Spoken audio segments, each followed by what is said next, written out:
And do you really have any competition in Romania? Because I can't find anybody else doing the historical. No, there is no competition in Romania in this segment for us. We actually own it. There is actually nobody. We actually have a lot of local agencies that have a contact or they have a lead on this sort of properties that actually approach us in order to have a sort of collaboration to help them sell them, because it's they know that this is what we do, and we actually own this market, this segment. Welcome back to Around Romania. That was Christy talking about the Conacs of Romania. Those are the old country mansions. If you look here on Google, I'm just showing you this to give you an example. Search Conac de Vânzare, that's Conac for sale. You'll see all these kind of old buildings, and these are the kind of things that are available to buy and refurbish and make interesting projects from. Anyway, I'll let Christy continue with the story. Thanks for coming back to the channel. Please like and subscribe. Anyway, so I've got a bunch of points I wanted to go through here.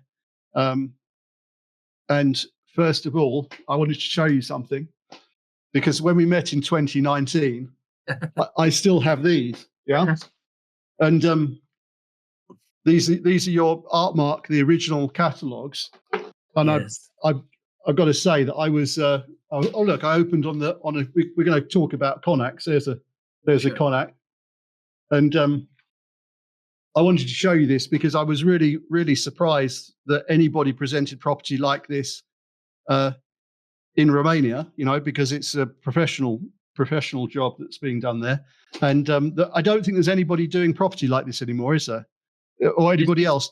It's true. No, nobody else is doing it. Actually, I will take care. So when we meet, I will update you on the latest catalogs, the one that you're missing from the collection, just to make sure that you're up to date with them. Indeed, nobody else does them because it's a very niche market, and it's a very niche way of presenting properties that it should be something different. We don't do anything like the mass market agencies. And I think this is one of the reasons, because we address to a specific segment of clients, and we like to present the properties at a specific level of quality, and the catalog is one of the means. Okay, so tell me, we originally met because I was talking to you about these Conacs, this old country estates, old country mansions, if you like, which I know there's quite a history to, and. But first of all, just tell me a bit about your company and the history of the company and how you got I know now you have the Sotheby's franchise, right? Yeah. So tell me, just give me a quick rundown on the history of the company. A quick history is that we started in 2014 as Artmark historical estate, and we were dealing exclusively with historical properties. Being them Conac manors, castles, palaces, or urban villas that are of a historic origin that have 100 years or more. Then we did this until 2020, when we got under the Sotheby's International Realty umbrella, and then of course we kept this niche of properties that we actually own in Romania, the historical ones. But we added, let's say, the contemporary luxury properties that is expected from a Sotheby's franchise worldwide. But we kept doing this, and a big part of the business that we do is still in the historical segment. And do you really have any competition in Romania? Because I can't find anybody else doing the historical. No, there is no competition in Romania in this segment for us. We actually own it.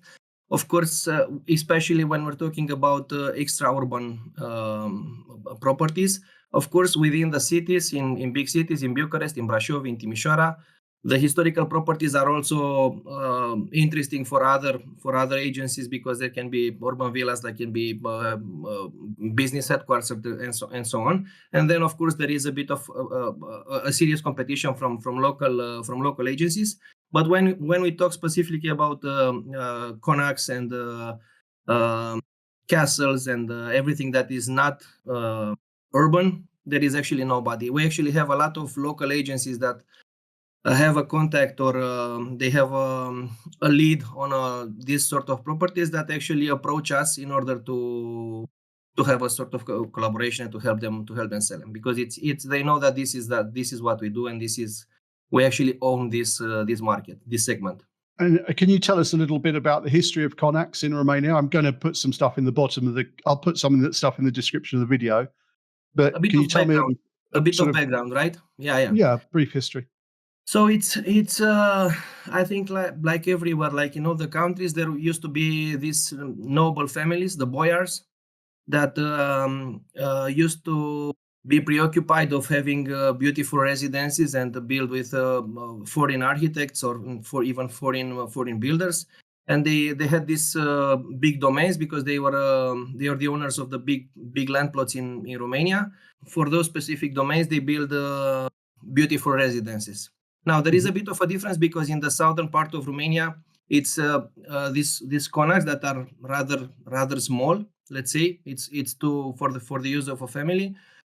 In Transylvania, we have bigger size Conacs and castles, because it was different. It was these Hungarian nobles that in the starting with the 18th century and even before, they did build big castles that are still up to date. I mean, the families like Teleki, Bethlehem, and so on, and it's plenty of them in Transylvania. And in Moldova, I would say that it is a mix of smaller Conacs and even bigger size Conacs and small castles, if you will. This is how the picture is. This is how it started. So they stayed in the family, some of them for hundreds of years. Then what happened in Romania in the 1950 is that the Communist Party, of course, came to power, and they nationalized everything that every boyar family and everybody had, like the big properties. They nationalized. So they took them out, and they took them in.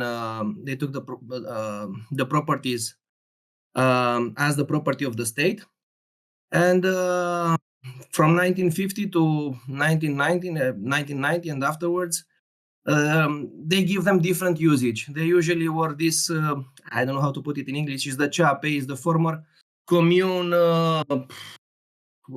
headquarters of the local, they put all the land together, and they have a commune land, and everybody worked on the same land, and every people in the village got some piece of the crop when they were done.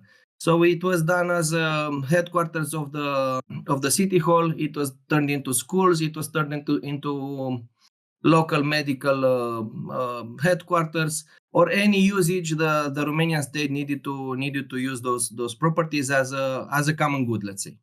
Okay, and I from what I understand is many of these properties, they've managed to be restituted by the original families, and Yes. they've got them back from the state. But one thing I've noticed, and tell me if I'm wrong about this, because you know this subject much better than I do, but there seems to be a lot of these properties that seem to be missing any significant amount of land. So you find a beautiful old house with like half a hectare of land, whereas that house must have had sometimes hundreds of hectares with it. So Yes, why is it so difficult to find a big old house with a large piece of land? Because that's something of a rarity from what I understand.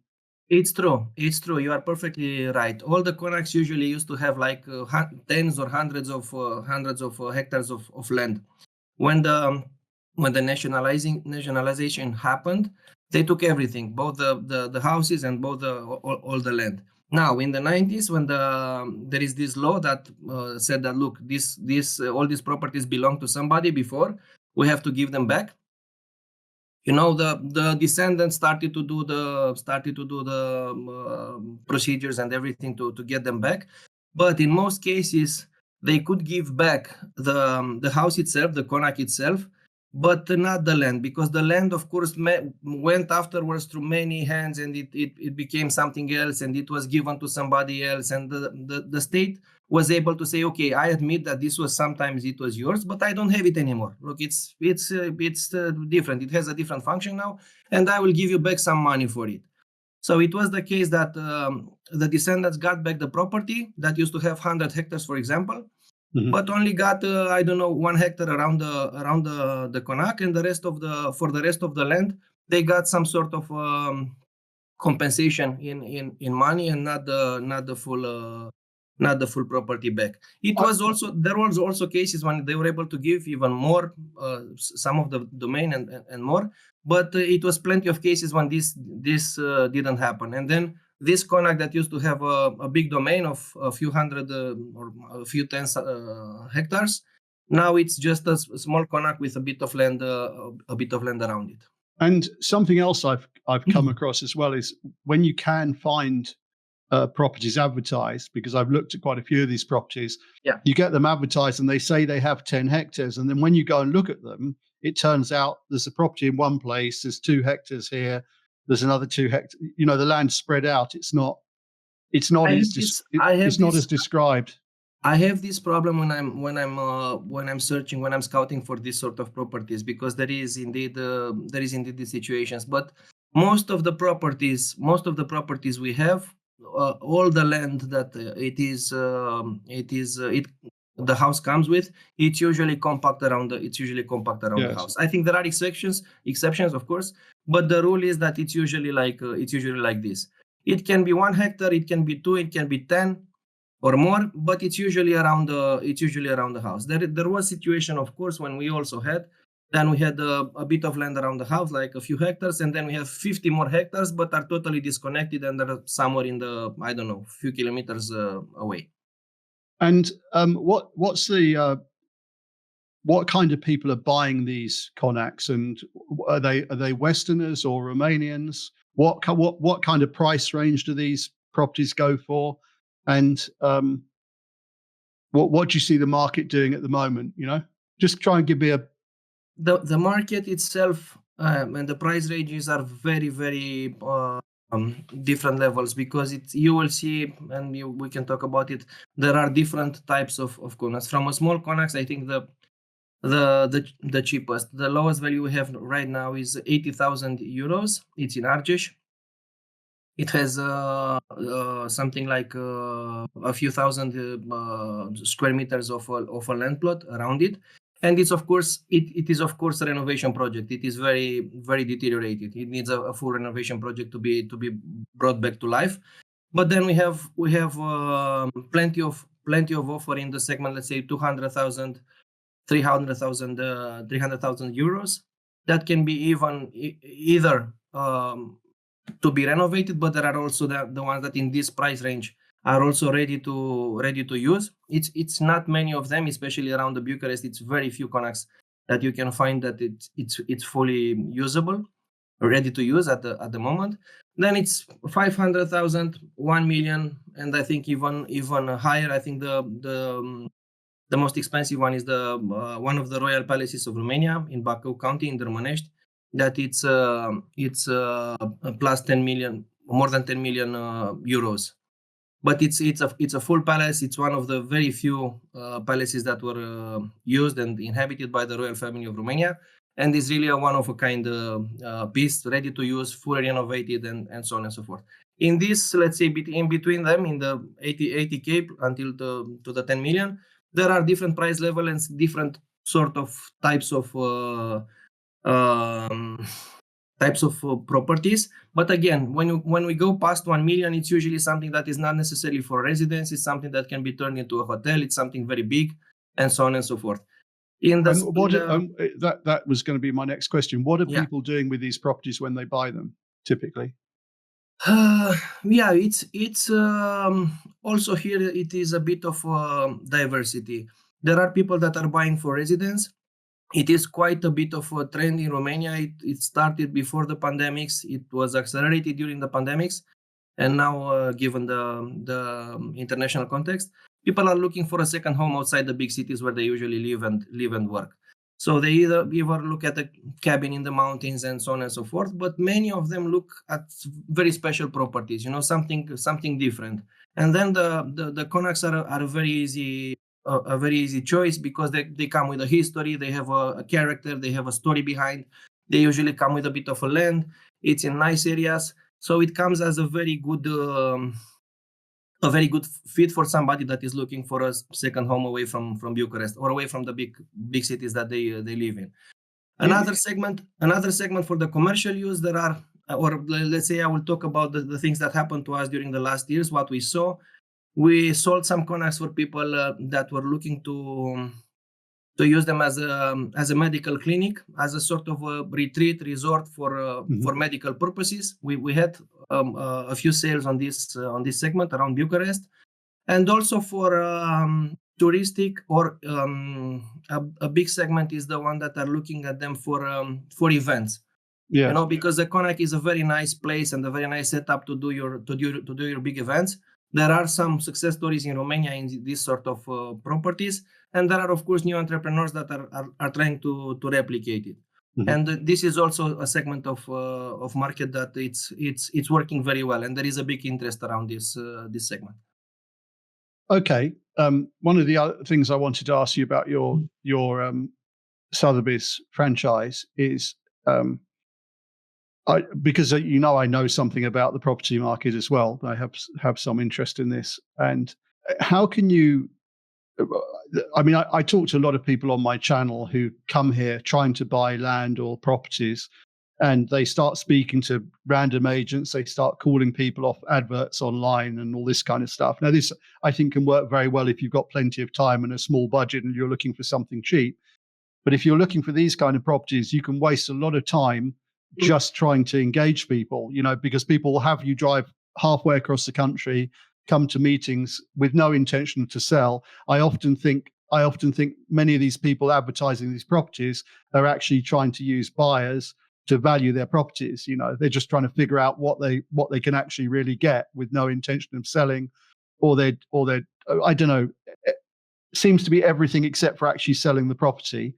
It happened to me a lot of times also. I can tell you. Oh, right. Okay. So, yeah. So how can you protect say if you've got someone coming from the West that's flying over here to look at a property that they're genuinely interested in, how do you protect people from wasting lots of time and energy and money?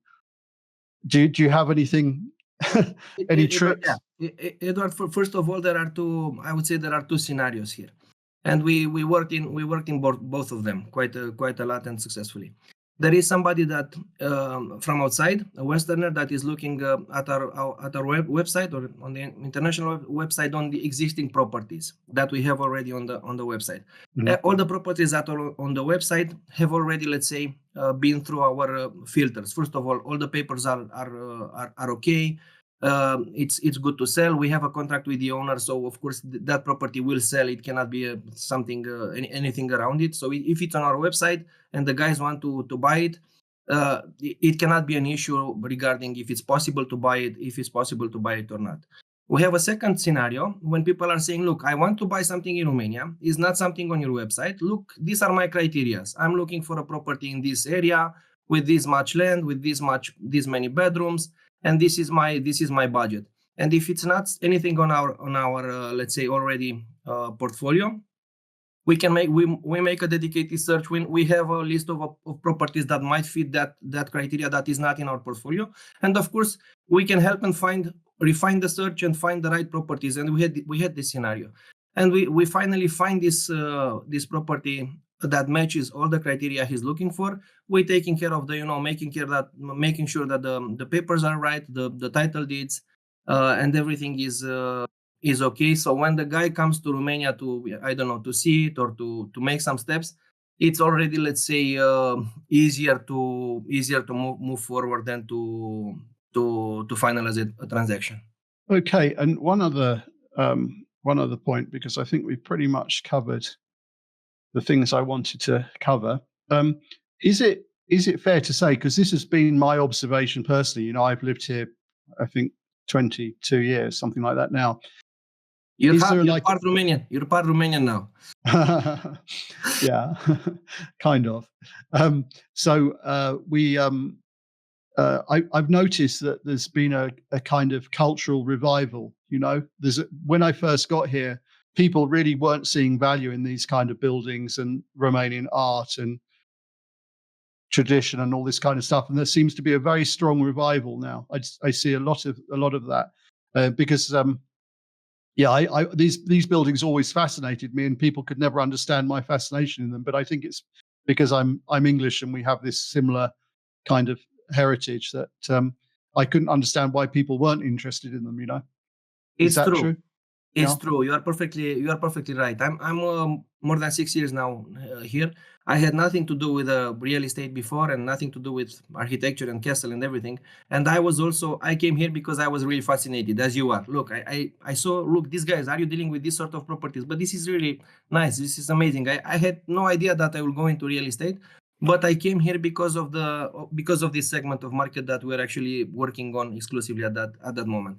And you are right. 6 years ago, not 20 as you say, until now, the things are moving more and more into this direction. Okay, without modesty, I think we are contributing also because we're making a lot of noise and promoting a lot of the things that happen and a lot of the good stories that happen, because we always promote, because if we sell a castle or a Conac and somebody is doing there something and it's renovating and it's bringing it back to life, it's something that we like to promote in order to drive and share these possibilities that can happen. We have now even a small Conac in Oltenia that